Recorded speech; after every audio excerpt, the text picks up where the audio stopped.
나눌 수 있게 되어서 기쁘고 즐겁게 생각합니다.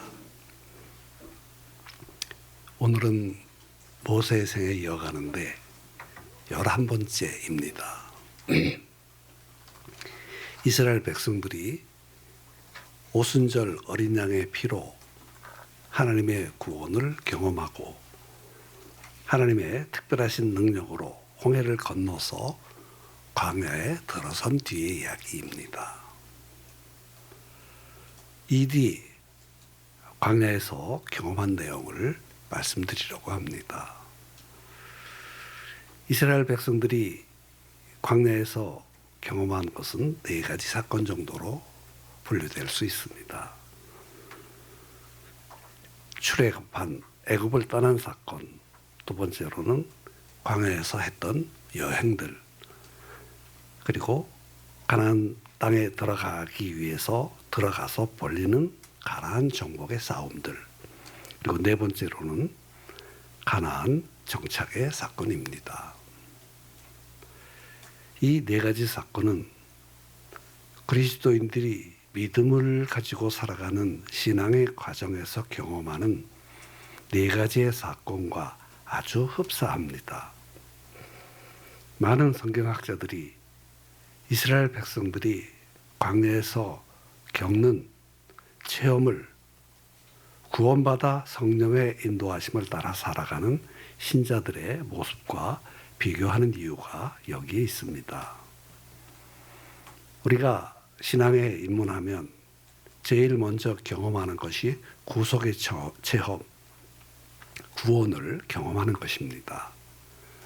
두 번째로는 훈련인데 구원받은 뒤에 주님으로부터 받게 되는 신앙의 훈련이 있습니다. 세 번째로는 영적 싸움입니다. 우리가 실제적인 삶에서 기다리고 있는 여러 가지의 영적 전투들을 말합니다. 마지막으로는 이 영적 전투 후에 우리를 기다리고 있는 승리와 풍성한 놀라움을 누리는 사건을 말합니다. 그 중에서 오늘은 이스라엘 백성들이 광야에서 받는 믿음의 훈련에 대해서 말씀드리려고 하는 것이죠. 광야에서 그들은 시험을 받습니다. 이스라엘 백성들은 바로와의 격렬한 투쟁을 한 뒤에 애굽으로 나옵니다. 홍해를 건넜습니다. 그들 앞에 광야가 기다리고 있습니다. 이스라엘 백성들이 광야에서 겪는 모든 시험의 여정은 예수 그리스도를 구주로 믿은 신자들을 위한 훈련의 과정이라고 할 수 있습니다. 형제자매 여러분, 우리가 훈련받을 때 가장 중요하게 여기는 것 중에 하나는 시험, 테스트입니다. 시험을 봄으로써 교육을 얼마나 잘 받았는지, 우리가 어느 정도 수준이 되어 있는지 알게 됩니다. 정상적인 스승이라면 누구도 학생들에게 곤란함을 안겨줄 목적으로만으로 시험을 치르게 하지는 않을 것입니다. 시험은 교육의 훈련 과정의 한 부분입니다. 한 유명한 설교자는 다음과 같이 말했습니다. 모든 그리스도인은 예수 그리스도를 통해서 하나님을 만나면 광야 신학계에 입학하게 된다. 당신이 알든지 모르든지 당신이 진정한 그리스도인이라면 당신은 광야의 신학생이라는 사실을 아시는가? 우리가 신자라면 누구든지 이 광야에 있는 신학계 훈련을 받는다는 사실을 알아야 합니다. 그리고 이 사실을 아는 것은 우리에게 매우 큰 도움이 됩니다. 형제자매 여러분, 하나님이 저와 여러분을 부르시고 구원하셨습니다. 성경은 이것을 하나님의 은혜를 받았다고 말합니다. 또 어떤 이들은 이것을 하나님의 택하심을 받았다고도 말합니다. 비슷하고 같은 의미의 내용입니다. 하나님은 우리를 부르셨고 또 하나님은 우리를 훈련을 하고 계십니다. 왜? 거룩하신 하나님과 영원히 살기 위한 준비를 시키시는 과정이 이 땅에서의 삶입니다. 그분과 함께 살도록 우리의 삶을 준비시켜 주시는 것입니다. 오늘 본문을 보면 이스라엘 백성들이 시험을 치르는 모습을 볼 수 있습니다. 출애굽기 15장 25절에 보면 모세가 여호와께 부르짖었더니 여호와께서 그에게 한 나무를 가리키시니 그가 물에 던지니 물이 달게 되었더라. 거기서 여호와께서 그들을 시험하실세 그랬습니다. 이 시험은 이스라엘 백성들에게 유익을 주려는 목적으로 주어진 것입니다. 유혹, 템프테이션이 아닙니다. 시험, 테스트로 주어지는 것입니다. 선생님이 학생들에게 시험을 낼 때 그 목적은 그것을 통해서 선생님이 가르친 지식의 요점을 복습하고 잘 깨닫게 하여 바른 지식을 갖게 하려는 의도가 있습니다. 다시 언급하지만 정상적인 선생님이라면 누구도 학생들을 골탕 먹이려는 목적만으로 시험을 치르게 하지는 않습니다. 시험관이 시험 문제를 낼 때 제일 염두에 두는 것은 반드시 알아야 할 내용들을 시험 문제에 반영하는 것입니다. 정말 잊어서는 안 되는 교훈, 참으로 깨달아야 할 교훈을 인상적으로 부각시키려고 시험을 치르는 것입니다. 이스라엘 백성들이 이 광야의 신학교에서 받는 시험을 통해 그들이 깨달아야 할 것은 무엇입니까? 이것이 대단히 중요합니다. 한마디로 단정적으로 잘라서 말한다면 하나님이 어떤 분이신지 그 사실을 아는 것입니다. 저와 여러분을 향한 목표도 그렇습니다. 우리가 겪는 모든 것들은 결국은 하나님이 누구신지 그것을 알려주시기 위해서 하는 겁니다. 아주 단정적으로 뚜렷하게 반복해서 말할 수 있습니다. 그리스도인이 신앙생활을 하면서 평생을 통해서 배워야 할 교훈의 초점이 이것입니다. 하나님은 누구신가? 하나님을 더 깊이 알고 경험하도록 하시기 위해서 하나님은 이스라엘 백성들에게 이 일련의 시험을 준비하신 것입니다. 그 내용이 바로 본문 15장 22절부터 27절에 기록되어 있습니다. 하나님은 어떤 분이신가? 여러분 우리 본문 한번 같이 읽어보십시다. 15장 22절부터 25절까지만 한번 같이 소리내어서 읽어보도록 하겠습니다. 같이 읽습니다. 시작. 모세가 홍해에서 이스라엘을 인도하매 그들이 나와서 수르 광야에 들어가서 거기서 사흘 길을 걸었으나 물을 얻지 못하고 마라에 이르렀더니 그곳 물이 써서 마시지 못하였으므로 그 이름을 마라라 하였더라. 백성이 모세에게 원망하여 이르되 우리가 무엇을 마실까 하며 모세가 여호와께 부르짖었더니 여호와께서 그들에게 한 나무를 가르치시니 그가 물에 던지니 물이 달게 되었더라. 거기서 여호와께서 그들을 위하여 법도와 율례를 정하시고 그들을 시험하실세. 애굽을 나온 백성들은 마라라는 장소에 오게 됩니다. 이곳에서 쓴물을 맛보게 됩니다. 이 마라의 쓴물, 고통의 물을 맛보면서 동시에 그들은 이 쓴맛의 고통에서 구출해 주시는 하나님의 치료를 경험하게 됩니다. 모든 치료는 하나님으로부터 오는 것입니다. 의사가 치료하지만 또 정신적으로 신체적으로 주위의 사람들이 이렇게 낫게 해주려고 힘쓰지만 정말 낫게 해주시는 분은 하나님이십니다. 진정한 치료자는 하나님이십니다. 치료하시는 하나님, 이것이 본문의 주제입니다. 그러나 이스라엘 백성들이 이 사실을 진정으로 아는 데는 많은 고통의 시간과 고통의 골짜기를 지나야만 했습니다. 25장 다음에 16장은 이스라엘 백성들이 굶주림을 경험할 때 굶주림에 시달리던 백성들에게 하나님께서 무엇을 허락하십니까? 만나를 내려주십니다. 이 사건을 통해서 그들은 다음과 같은 사실을 깨닫습니다. 하나님은 치료만 하시는 것이 아니라 먹을 것도 공급해 주시는 분이시구나. 우리의 생존을 영위하게 하시는 분이 바로 하나님이심을 배웁니다. 공급하시고 먹이시고 우리의 필요를 채우시는 하나님.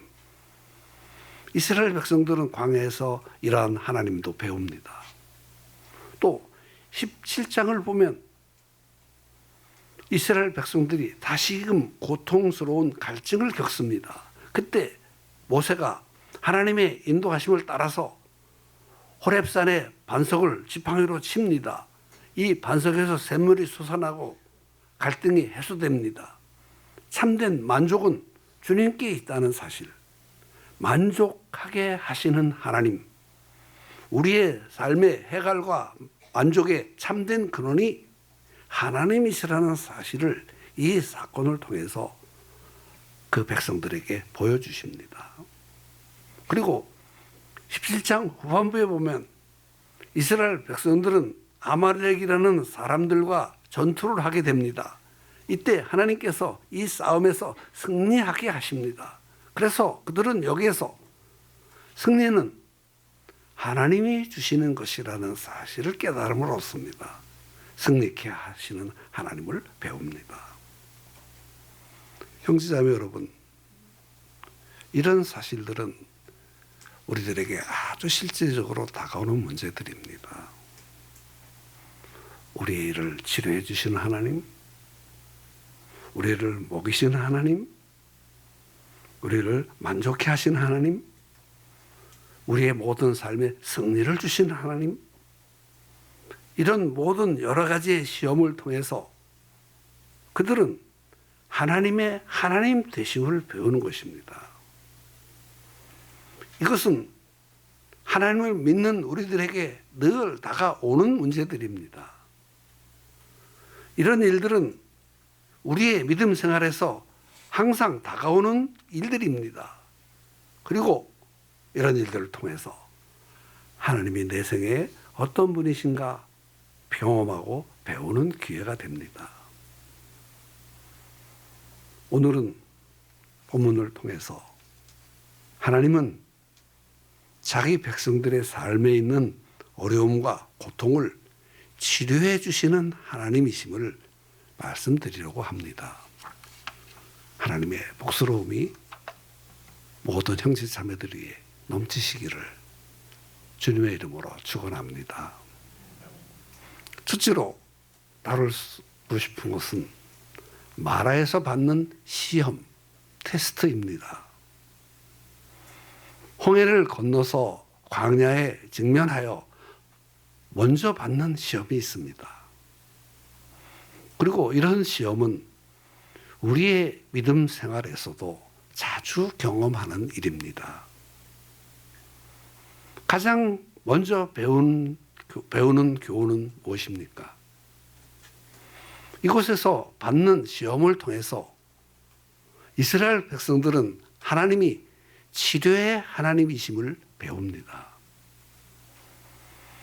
15장 23절을 보시면 마라에 이르렀더니 그곳 물이 써서 마시지 못하겠으므로 그 이름을 마라라 하였더라. 마라라는 말은 쓰다는 뜻입니다. 근데 가만히 생각해 보니까 중국어로는 마라가 맵다는 뜻이더라고요. 마라탕. 그래서 저도 속으로 하하 웃었습니다. 같은 발음인데 의미는 이렇게 다르구나 그렇게 생각되었습니다. 히브리어로는 쓰다는 말입니다. 그들은 마라에서 쓴물을 마시는 경험을 합니다. 그러나 그들이 쓴 것을 맛보는 이 경험을 고통을 통해서 이 고통에서 나를 해방하시고 치료하시는 분이 바로 하나님이시라는 사실을 배우는 결정적인 계기가 됩니다.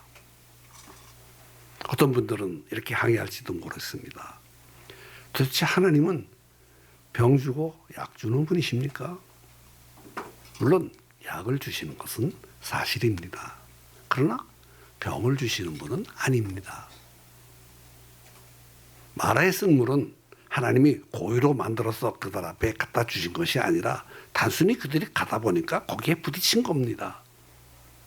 마라라는 장소에 갔을 때 그 물이 쓰다는 쓴물을 마신 것뿐입니다. 살아가던 일상적인 삶의 과정에서 경험하게 된 일입니다. 그런데 그들이 경험한 이 쓴물을 단물로 바꾸시는 분이 누구다? 바로 하나님이시라는 사실을 그들에게 알려주시는 것입니다. 그렇게 생각하면 또 어떤 분들은 이렇게 항의할지도 모르겠습니다. 하나님이 왜 인생의 쓴물을 완전히 없애버려 주시지 않는가요? 이렇게 물을지도 모릅니다. 그런 거 저한테 묻지 마세요. 왜? 나도 모르니까. 그렇습니다. 왜 인생의 쓴물이 닥칩니까? 하나님이 좀 없애주시지.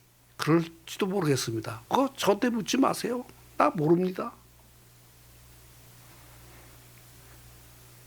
그러나 이 쓴물을 없애지 않고 백성들이 쓴물을 마시도록 허용하시는 데에는 하나님에게 특별한 이유가 있습니다. 저는 이렇게 이해합니다. 무엇보다도 다음과 같은 사실을 깨닫게 하시기 위해서일 것입니다. 인생을 살다가 보면 극적인 승리와 희열만이 있는 것이 아니라 마라와 쓴물과 같은 부정적인 일도 겪을 수 있다라는 사실을 우리들에게 알려주시기 위해서 그런 것들을 허락하시는 것입니다. 우리는 인생의 길 곳곳에서 쓰디쓴 마라의 물과 같은 일들을 만납니다. 하는 일들이 어렵고 가족에도 문제가 생기고 나를 둘러싸고 있는 삶의 정황 곳곳에서 쓴물과 같은 일들이 우리를 기다리고 있습니다. 삶이 항상 기적과 축복과 번영과 희열로만 가득 차기를 바라지 말아라. 인생의 자리 곳곳에는 이 마라의 쓴물과 같은 일들이 너희 앞에 도사리고 있다. 하나님은 아마 이런 교훈을 우리들에게 주시고자 하셨을지도 모르겠습니다. 우리가 자주 사용하는 말 가운데 이런 것이 있습니다. 인생, 도처, 유청산. 인생을 살다 보면 도처에 청산과 같이 좋은 유쾌한 것을 만나게 된다라는 말도 있습니다. 근데 어떤 분은 그 단어에 이렇게 말을 했더군요. 이 속담을 다음과 같이 바꿔야 된다. 뭐라고? 인생 도처 유마라. 마라와 같이 쓴 물은 인생 도처에 있다. 삶을 살다가 보면 우리가 원하지 않는 쓴물을 마셔야 할 때도 있다. 고통을 경험한다. 좌절과 실패도 경험한다. 가슴 찢어지는 아픔과 잠을 이루지 못하는 한밤의 고통도 경험한다. 그때 놀라지 말아라. 이스라엘 백성들이 광야에서 겪었던 일을 생각하라고 말씀하시는 것입니다. 그러나 한 걸음 더 나가서 하나님 자신에 대해서 말씀하십니다. 너는 쓴맛을 볼 때 나를 기억해라. 그 쓴물을 단물로 만드는 자가 바로 나다. 하나님이다. 그것을 우리에게 말씀해 주시려고 이런 것을 우리에게 허락하시는 것입니다. 삶의 고통을 인생의 진정한 희열과 기쁨과 비전으로 치료하시는 하나님, 가슴이 찢어지는 듯한 삶의 고통을 치유하시는 하나님을 바라보십시다. 성경의 메시지는 지금 여러분이 있는 형편과 처지를 향해서 그렇게 다가오고 있습니다. 짧게 두 가지 정도 적용하고 싶습니다. 우리가 걸어가는 믿음의 길에는 쓴 일들도 있다라는 것입니다. 하나님은 선하고 우리를 사랑하는 분이십니다. 우리를 성실하게 인도하시고 복을 주시는 분이십니다. 그러나 종종 마라의 쓴물과 같은 일들이 우리들 앞에 전개될 수도 있습니다. 이 쓴물들은 우리를 향해서 나를 바라보아라 부르시는 하나님의 음성입니다. 우리를 부르시는 하나님의 사랑의 소리입니다. 자기 백성을 향해서 손짓하시는 하나님의 부르심입니다. 그것을 알아야 합니다. 최근에 두 번째로 말씀드리고 싶은 것은 하나님의 음성을 듣고 따라가면 치료를 경험할 수 있습니다. 하나님을 바라보아라. 나의 음성에 귀를 기울여라.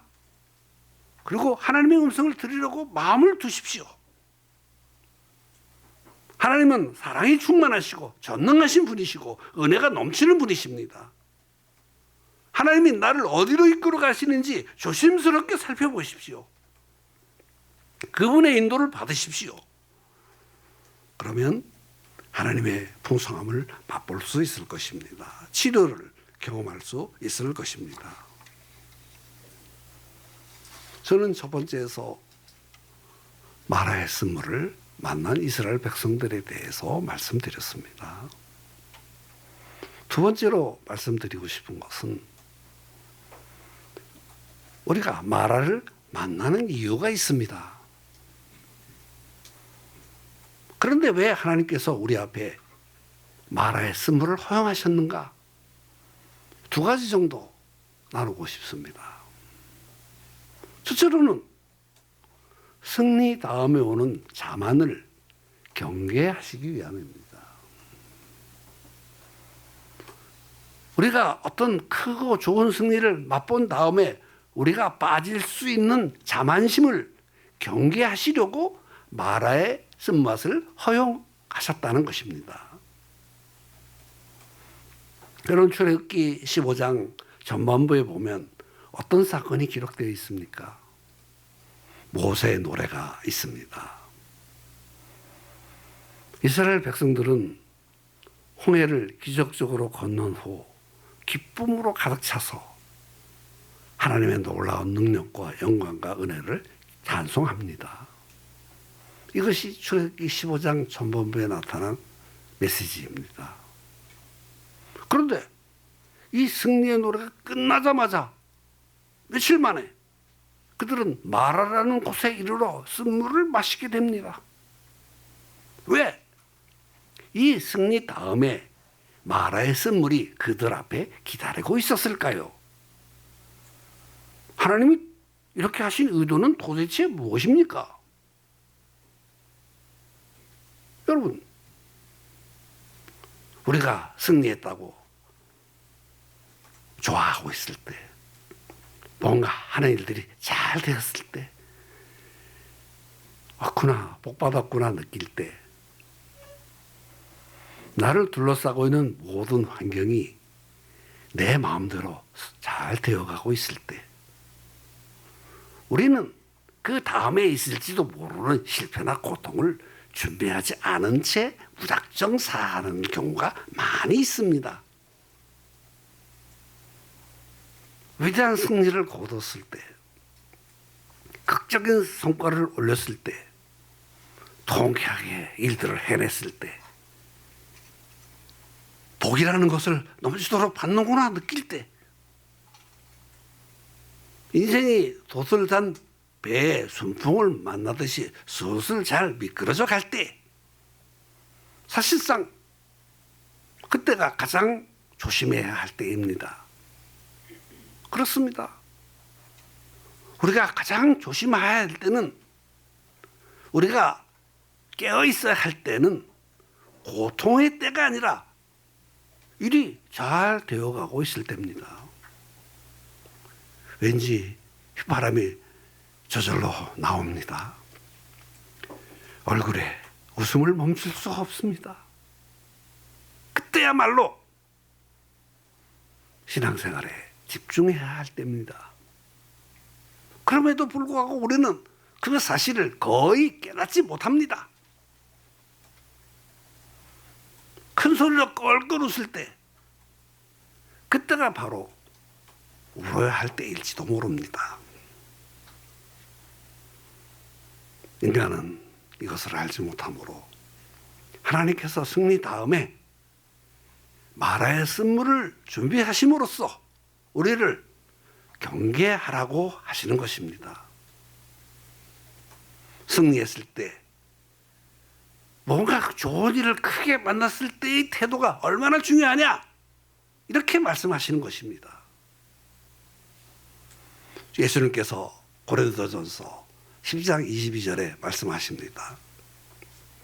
그런즉 선줄로 생각하는 자는 넘어질까 조심하라. 이것은 하나님께서 우리를 사랑하시기 때문에 주시는 경고입니다. 인생은 항상 낙관만 하면서 살 수 있는 것이 아니다. 우리는 표면적으로 일이 잘 되는 것 같을 때 인생을 낙관합니다. 그러나 성경은 근거 없는 낙관주의, 그러한 삶의 태도를 갖는 것이 얼마나 허무한 것이라는 사실을 경계하고 있습니다. 이것이 성경의 메시지입니다. 우리의 삶이 계속 장밋빛 화원이거나 꽃길만 있지 않다는 사실을 깨달아야만 합니다. 이것이 인생의 진실입니다. 마라를 만나는 두 번째 이유는 고통 속에서의 절망 또한 속단임을 보여주시기 위함입니다.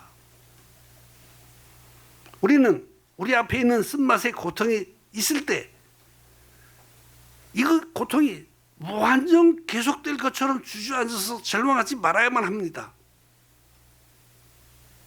고통 가운데 취하고 있는 절망적인 삶의 태도, 그렇게 해서는 안 되고, 이것도 역시 속단이라는 사실을 보여주시기 위해서 마라의 쓴물을 준비하신 것입니다.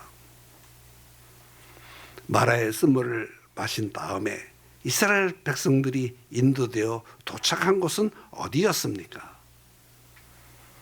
출애굽기 15장 27절을 보면 그 내용이 나옵니다. 우리 같이 한번 읽어보십시다. 같이 큰 소리로 한번 읽어봅시다. 시작. 그들이 엘림에 이르니 거기서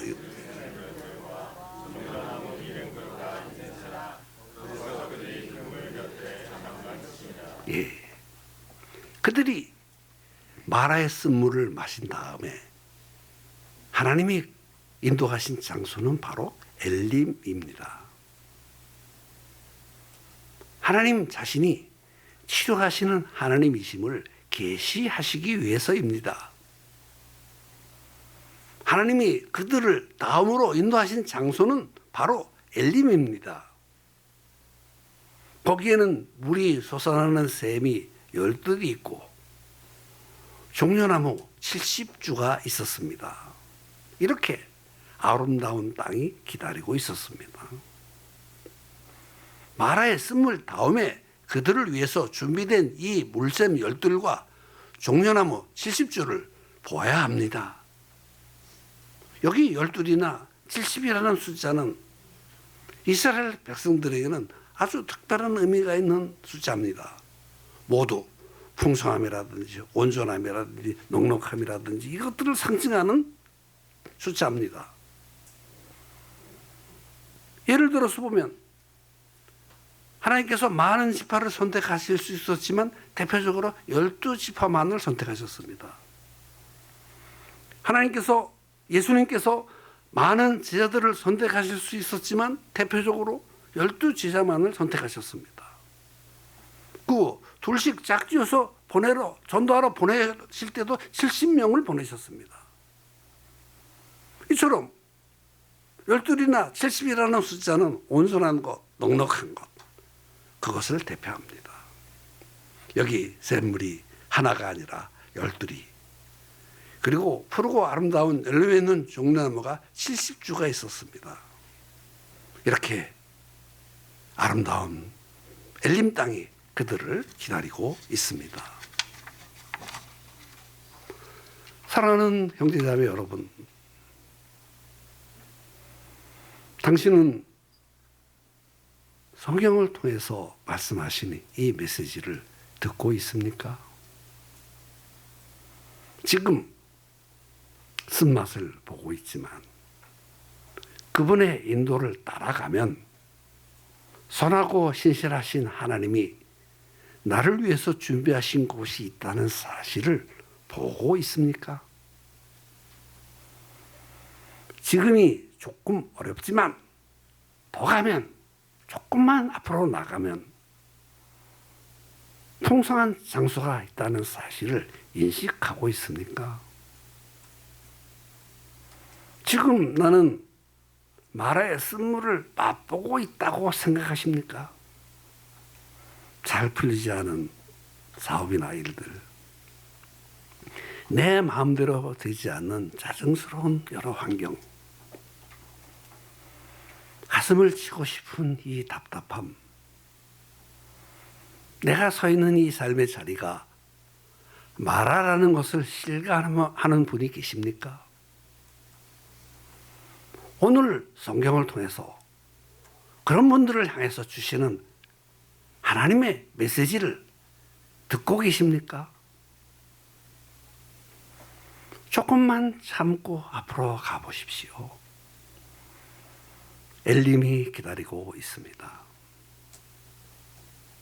조금만 더 견딘다면 엘림이 있습니다.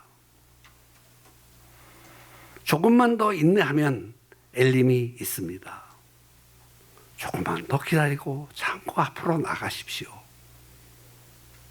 하나님은 자기의 음성을 듣고 따르는 자들에게 그러한 것들을 준비하고 계십니다.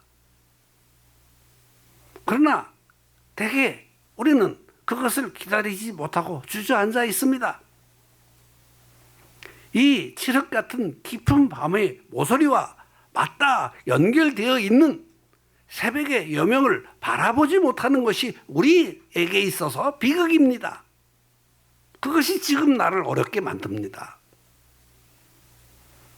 하나님은 우리에게 말씀하십니다. 내가 너에게 선하고 너를 돕는 자임을 믿고 기다리고 참아라. 조금 더 앞으로 나가자. 그러면 너를 위한 엘림을 내가 준비하고 있다. 그렇게 말씀하시는 것입니다. 사랑하는 여러분, 인생을 그렇게 비관만 해서는 안 됩니다. 성경은 근거 없는 헛된 낙관주의를 경계하고 있습니다. 그러나 또한 동시에 소망이라고는 없는 비관주의도 경계합니다. 이스라엘 백성들을 향한 이 엘림의 약속이 저와 당신 앞에 놓여 있습니다. 하나님의 약속이 있습니다. 이것이 쓴맛 다음에 우리를 기다리고 계시는 하나님의 축복의 약속입니다. 이 고통을 통해서 나를 훈련하시고 더 나은 내일을 감당하도록 주시는 하나님의 도우신 손길이 있는 그 장소가 있습니다. 그것을 볼 수 있어야 합니다. 여기도 두째 대지에 있어서도 두 가지 정도 짧게 적용하겠습니다. 하나님은 우리 삶에 주님이 되기를 원하십니다. 하나님은 창조주십니다. 하나님은 예수 그리스도를 통해서 우리를 죄에서 구출하신 분이십니다. 하나님은 우리 삶에 많은 복을 주신 분이십니다. 그러나 우리가 삶의 마라의 쓴맛을 허락하시고 엘림의 풍성함을 경험하게 하심으로써 하나님이 어떤 분이신지를 알려주시기 원하십니다. 치료의 하나님이십니다. 회복의 하나님이십니다. 그리고 이런 경험을 통해서 우리 생애의 진정한 주님이 되시기 원하십니다. 또 비슷한 적용을 하나 더 하겠습니다. 항상 하나님만 의지하십시오. 우리 생애에 좋은 일이 있을 때도 하나님을 바라보고 의지하십시오. 우리 생애에 실패가 있고 쓴맛이 있을 때에도 하나님을 바라보고 하나님을 의지하십시오. 우리 앞길에 어떤 일이 있어도 하나님을 바라보고 하나님만 의지하시기를 바랍니다. 이사야 41장 10절에서 두려워하지 말라. 내가 너와 함께 함이라. 놀라지 말라. 나는 네 하나님이 됨이라. 내가 너를 굳세게 하리라. 참으로 너를 도와주리라. 참으로 나의 의로운 오른손으로 너를 붙들리라 하셨습니다. 어떤 일이 내 앞에 있든지 상관없이 위를 바라보고 하나님을 바라보십시오. 그리고 하나님을 의지하십시오. 그분은 나를 붙들고 계십니다. 힘을 주시고 계십니다. 굳세게 하시는 분이십니다. 하나님만 의지하는 여러분들이 되시기를 바랍니다. 셋째 대지 나누고 싶습니다. 앞에서는 마라야를 경험했다. 치료하시는 분이시다. 둘째 대지 왜 마라를 우리 앞에 허락하셨나? 그 말씀을 드렸고, 세 번째 대지는 이 마라라는 것을 우리가 경험할 때, 만났을 때 그럼 우리가 어떤 태도로 해야 되느냐? 조금 디테일하게 구체적으로 말씀드리고 싶은 것입니다. 세 가지 정도 말씀드리려고 합니다. 첫째로 기도해야만 합니다. 이스라엘 백성들이 마라의 쓴물을 마시고 고통스러워하고 있을 때 하나님의 사람 모세는 어떻게 합니까? 25절을 한번 보십시오. 모세가 여호와께 부르짖었더니 모세는 먼저 기도합니다. 이 사실을 깊이 주목하고 배울 필요가 있습니다. 당신도 인생의 도상에서 마라의 쓴물을 만나거든 모세처럼 여호와께 부르짖어 보십시오. 기도로 매달려 보십시오. 기도란 무엇입니까? 단순히 내 필요한 것을 달라고 하는 것만 의미하지는 않습니다. 기도의 가장 첫 번째 의미는 먼저 우리의 시선을 하나님께 돌리는 것입니다. 형제자매 여러분, 이런 각도에서 말씀드리면 우리가 뭔가 잘 되고 복을 받을 때 함께 따라오는 유혹이 있습니다. 우리가 축복이라는 것을 받을 때 많은 경우에 그 복 때문에 우리가 다가올 수 있는 손실이 하나 있습니다. 무엇일까요? 우리가 복을 받고 잘 되면 우리는 복만 좋아하고 그 복을 주신 분이 누군지, 복이 어디서 왔는지 그것을 잊어버리는 것이 손실입니다. 복된 일이 생겼을 때, 풍성함이 넘칠 때, 모든 일이 잘 진행될 때, 하는 일마다 보정하고 잘 될 때, 우리들에게 주어지는 복이 어디에서 누구에게서 왔는지 그 근원을 망각하는 경우가 대부분입니다. 잊어버립니다. 누가 당신에게 건강을 주었습니까? 누가 당신에게 지혜를 주었습니까? 내 생명의 근원은 누구십니까? 당신의 튼튼하고 건강한 두 다리, 당신이 가진 좋은 자질들, 당신이 가지고 있는 그 능력의 근원이 누굽니까? 내가 가는 모든 길을 복되게 하시고 손으로 하는 일들을 잘되게 하시는 분이 누구십니까? 바로 하나님이 아니십니까? 그러나 우리는 하나님이 주시는 그 복들을 누릴 때 내가 받은 복들을 너무나 당연시하고 그 복을 주시는 분을 망각합니다. 그러던 어느 날 복의 근원을 망각하고 있는 내게, 나를 위하여 내 앞에 잘 되던 일들이 갑자기 어느 날 마라의 쓴물로 바뀝니다. 이 쓴맛을 통해서, 이 고통을 통해서 나는 비로소 하나님을 바라보기 시작합니다. 마라의 쓴물을 맛본 후에야 오랫동안 잊어버리고 있었던 그 이름이 생각납니다. 아유, 제발 하나님 하게 됩니다. 사실은 제 고백 중에 하나였습니다. 6.25 전쟁의 영웅이었던 메가더 장군은 다음과 같은 말을 한 적이 있습니다. 전쟁터의 참호 속에는 무신론자가 없다. 포탄이 머리 위를 나르고 송탄이 비오듯이 쏟아지는 아슬아슬한 위기 속에 있다고 생각해 보십시오. 그때는 아무도 가르치지 않아도 영혼의 깊은 곳에서 저절로 솟아오는 말들이 있습니다. 오, 하나님 제발 도와주세요. 지켜주세요. 그런 말이 저절로 나온답니다. 그러나 이런 고통이 오기 전에, 이런 쓴맛이 오기 전에 내 삶이 아직 평탄할 때, 나의 평범한 일상적인 생활 속에서 항상 하나님을 바라보며 그분을 기뻐하는 마음으로 하나님을 부른다면 훨씬 더 아름다운 일이 될 것입니다. 지금 복을 누리고 있을 때 매일의 삶 속에서 기도를 배우십시오.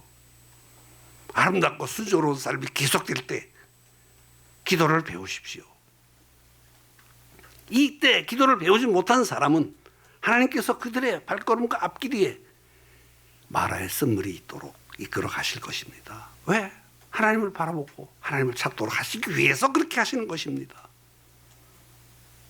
그리고 그 쓴물이야말로 하나님을 보고 기도하는 것을 배우기 시작할 것입니다. 저 이런 말씀을 드리지만 여기 본문을 조금 더 자세히 보면 대부분의 사람들은 마라의 쓴물을 맛보게 될 때 기도보다는 불평불만이 대세인 것을 봅니다. 대개 그렇게 해요. 여기 보면 이스라엘 백성들을 보면 본문에 나오는 이스라엘 백성들이 보여준 모습입니다. 그들은 모세처럼 기도하는 것이 아니라 오히려 원망을 합니다. 사실 말해서 우리 자신의 모습을 여기다 이렇게 대비해 보면 우리도 그러지 않습니까? 저도 사실은 그럽니다. 어려운 일이 생기고 쓴맛 오면 아씨 왜 그러는 거야? 그렇게 생각합니다. 하나님 왜 나에게 이런 고통과 절망을 주시는 거야? 왜 좌절하게 하시고 망하게 하시는 거야? 그런 불평이 우리에게 있습니다. 이것이 백성과 모세의 차이입니다. 이것이 참으로 주님을 신뢰하는 사람과 그렇지 못한 사람의 차이입니다. 이것이 영적으로 성숙한 사람과 미숙한 사람의 차이입니다. 이것이 앞으로 복을 받을 사람과 하나님의 복을 누리지 못할 사람의 차이입니다. 모세가 가졌던 마음과 같은 태도를 가지지 못한 정도의, 그 정도에 도달하지 못한 사람들이 마음에 원망을 하게 됩니다.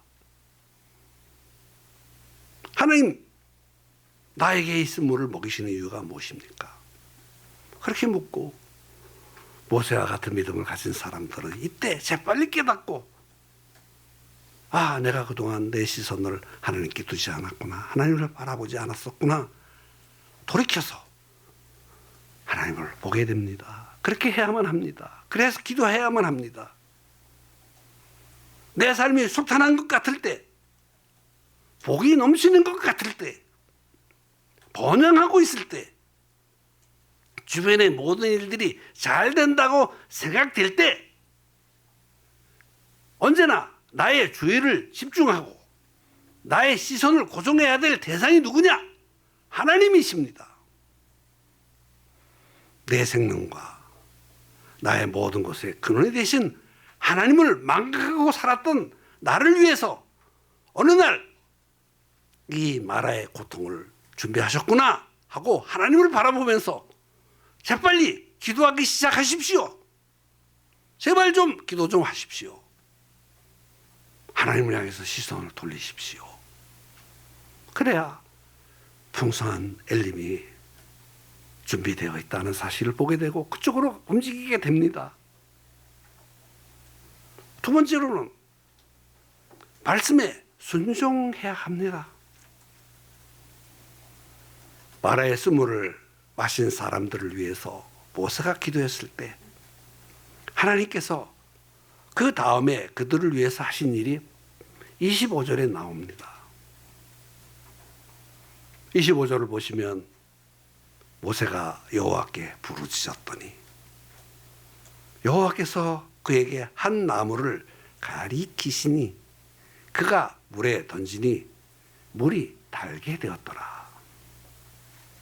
모세가 기도했을 때 하나님은 특별해 보이지 않는 나뭇가지 하나를 보게 하셨고 그 나뭇가지를 물에 넣게 하셨습니다. 그래서 말씀을 따라 했더니 물이 단맛이 되었더라 하였습니다. 여기서 사실은 항상 한 가지 사실을 정확하게 정리해서 넘어가야 됩니다. 이 나뭇가지는 무엇을 상징하느냐? 어떤 분은 나무가 십자가다 그렇게 이야기하는 분도 있더라고요. 근데 나는 그런 해석은 너무 좀 상징적이고 좋아하지 않습니다. 십자가 의미하는 거다. 그래서 인생이 십자가 때문에 쓴 인생이 달게 되었다. 그렇게 해석하시는 분들도 있더라고요. 근데 나는 별로 그렇게 해석하고 싶지 않습니다. 별로입니다.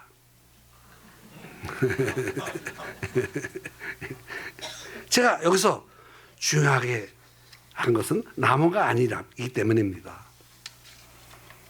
나무가 쓴물을 달게 한 것이 아니라 나무를 물에 던지라는 하나님의 말씀에 순종했기 때문에 그 물이 달게 된 것입니다. 중요한 것은 이곳에서 발견할 수 있는 가장 중요한 원리는 순종입니다. 하나님이 왜 나뭇가지를 사용하셨습니까? 무의미합니다. 나무가 그 자리에 있었을 뿐이야. 옆에다 모래 한 줌 퍼넣어라. 그럴 수 있어. 그럼 이 모래가 뭐냐? 그거 따지는 거야. 그거 지혜롭지 못해. 나무면 어떠고 모래면 짱돌이면 어때? 신발을 던져라. 그래서 신발 던질 수도 있는 거야. 그러니까 하나님 말씀에 순종한 거 그것이 핵심이지. 그게 뭔지 무슨 상관이 있어요. 이상스러울 거 없습니다. 신기한 것도 아닙니다. 그냥 나무는 평범한 나무일 뿐입니다. 그리고 하나님만이 보잘것없는 이 나무를 통해서도 특별한 일을 행하실 수 있다는 사실, 순종이 그것을 이룬다는 사실을 우리가 이해해야 됩니다. 평범한 도구를 사용하셔서 하나님의 특별한 일을 행하셨다는 사실을, 순종을 통해서 그 일을 이루셨다는 사실을 이해해야만 합니다. 되게 이런 얘기 나오면 하고 싶은 게 있습니다. 어떤 이들은 사실은 제 이야기이기도 합니다만 아주 특별한 것만 좋아하는 경우가 있습니다. 특별한 일, 신기한 것, 굉장한 것을 추구하는 사람들이 우리 주변에 종종 있습니다. 사실은 저도 그런 사람 중에 하나였었습니다. 지금은 아니지만 이런 사람들은 작은 것의 소중함과 귀중함을 알지 못합니다. 모세가 만약에 특별한 그런 의식 구조를 가진 사람이었다면 하나님께서 모세에게 나뭇가지를 물에 던지라고 말씀하셨을 때 어떤 반응을 보였을까요? 하나님, 내가 이 나이에 그 나무 하나 해서 물에 던질 내가 그럴 군벌입니까? 그렇게 말했을지도 모르겠습니다. 그러나 모세는, 여기 모세의 위대함이 거기에 있습니다. 하나님이 말씀하셨기 때문에 하나님께 순종하는 마음으로 그것을 했습니다. 나뭇가지를 집어넣어라. 아주 사소한 일입니다.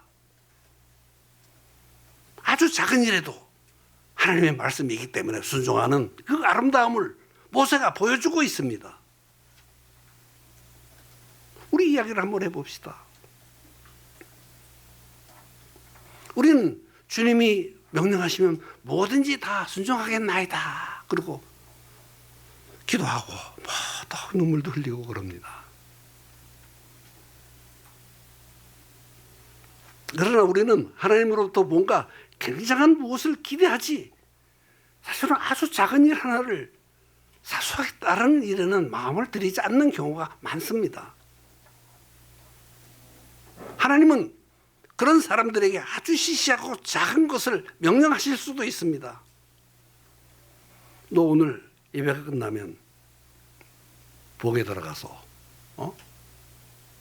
설거지 좀 해라 그러신다든지, 예배 끝나면 여기 책상도 좀 정리하고 여기 좀 치워라, 바닥도 좀 닦아라 그럴 수도 있습니다. 작은 것을. 그럼 특별한 걸 생각한다. 그럼 아마 이렇게 반응하는 사람도 있을지도 몰라요. 아, 하나님, 제가 아프리카로 선교사 나갈 사람인데 그런 일 제가 적절하겠습니까? 그렇게 반문할 수도 있습니다. 우리는 언제나 큰 것에 대한 지나친 집착을 품고 하나님으로부터 온 것 같은 작은 것들을 따르기를 거부할 경우가 있습니다.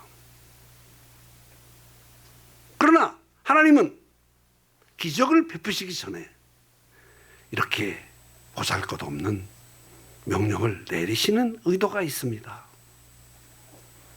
그물을 달게 하시기 전에 사소한 명령을 내리시는 이유가 무엇인가요?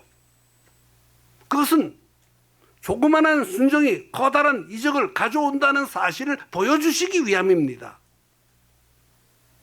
하나님의 놀라운 기적은 항상 작은 사건에서부터 시작됩니다. 이것이 하나님께서 들려주시려고 하시는 메시지입니다. 이 말씀에서 하나님께서 의도하신 바를 보십시오.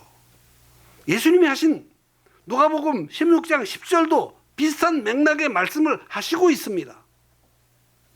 누가복음 16장 10절. 지극히 작은 것에 충성된 자는 큰 것에도 충성되고, 지극히 작은 것에 불의한 자는 큰 것에도 불의하니라.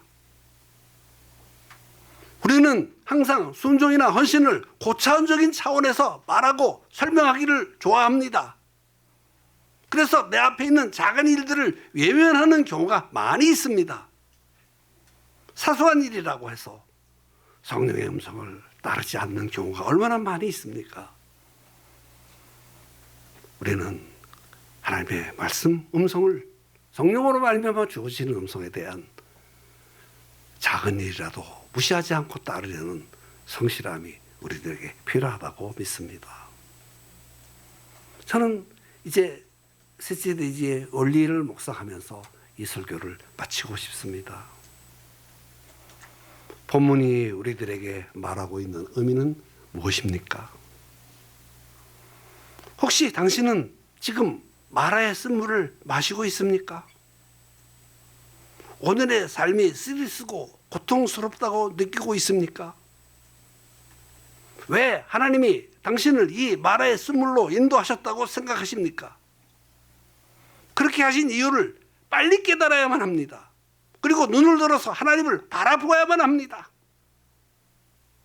당신은 하나님을 바라보면서 살고 있습니까?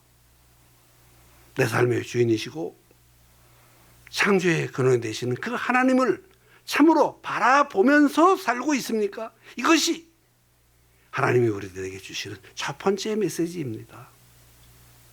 또한 주께서 말씀하시는 것은 무엇이든지 하겠다는 결심을 하고 계십니까? 그것이 아무리 작고 보잘것없이 보일다 할지라도 하겠습니까? 그렇게 순종한 뒤에야 특별한 변화가 일어나기 시작합니다. 마라의 쓴물이 단맛으로 변합니다. 고통스러웠던 삶의 자리가 환희와 기쁨의 장으로 바뀌기 시작합니다. 그리고 하나님께서 그 마음에 말씀하십니다. 나는 너희를 치료하는 여호와다. 그렇게 말씀하십니다. 하나님을 바라보고 작은 명령이라도 순종하면서 따라가는 사람들에게 하나님은 이런 기적을 베푸십니다. 고통을 제거하시고 환희와 영광의 내일을 준비하셔서 내 발걸음을 엘림으로 인도하십니다. 두 번째로 나누고 싶은 것은 하나님의 음성을 따르는 자들을 마라에서 엘림으로 인도하신다는 사실입니다. 이 교훈을 깨달은 사람들은 마라와 같은 고통의 자리에서도 절망하지 않게 됩니다. 하나님이 내게 이 고통을 허락하신 이유를 알기 때문입니다.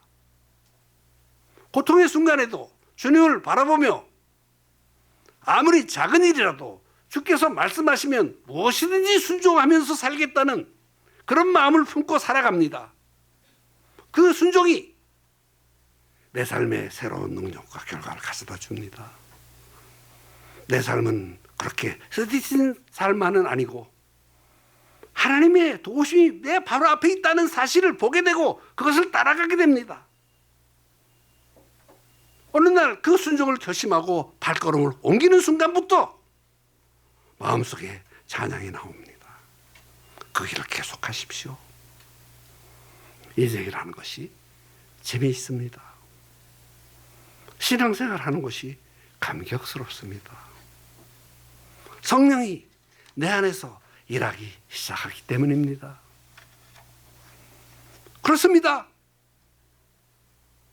저 멀리 나를 기다리고 있는 풍성한 엘림의 낙원이 내 눈앞에 보이기 시작하기 때문입니다. 거기에 70주의 종려나무와 12개의 아름다운 샘물이 솟아나고 그것을 마실 수 있게 되기 때문이다. 나를 준비하고 맞이는 하나님이 그곳에서 나를 부르시고 계시기 때문인 것을 알기 때문입니다. 이제 발걸음을 옮겨서 오늘 나를 마라로 인도하신 하나님의 마음을 알게 됩니다. 그리고 그 마음이 나를 엘림이라는 큰 소망이 있는 곳으로 인도하심을 깨닫게 됩니다. 하나 더 말씀드리겠습니다. 내 앞에 있는 쓴맛과 고통의 의미를 깨달으십시오. 예수를 믿으면 복을 받는다고 해서 예수를 믿게 되었는데 갑자기 내 삶 속에 닥쳐오는 이 환난과 고통의 정체는 무엇입니까? 이 사실을 깨닫지 못하면 우리는 이스라엘 백성들처럼 주여 왜 나에게만 이 쓴물을 먹이십니까? 원망하고 불평하게 됩니다. 그러나 오늘의 메시지를 통해서 하나님의 마음을 알게 되었습니다. 그분을 바라보고 살도록 내 삶의 근원이 되시고 축복이 되신 하나님을 알게 하시기 위해서 내게 말을 허락하셨구나. 이것이 하나님의 은혜고 이것이 하나님의 사랑이라고 하는 것을 깨닫게 됩니다. 이제 우리 그런 결심을 하면 어떻겠습니까? 앞으로는 주님만 바라보고 살 것이다. 아무리 작은 일이라 할지라도 그의 음성에 순종하면서 살 것이다 라는 고백을 할 때, 그리고 믿음으로 그걸 옮길 때 하나님의 복스러움이 함께 하시는 줄로 믿습니다. 마라의 쓴맛이 엘림의 풍성함으로 이끌어주시는 복스러운 결과를 내시기를, 그런 은혜를 성령께서 우리 모든 지체들에게 넘치도록 베풀어 주시기를 예수님의 이름으로 축원합니다. 마라에서 받는 시험, 마라를 만나는 이유, 마라를 만날 때의 나의 태도 말씀드렸습니다. 성령이 이 말씀을 통해서 모든 형제 자매들에게 하늘의 복스러움을 넘치도록 베풀어 주시기를 기대합니다. 같이 기도합시다. 기도합시다.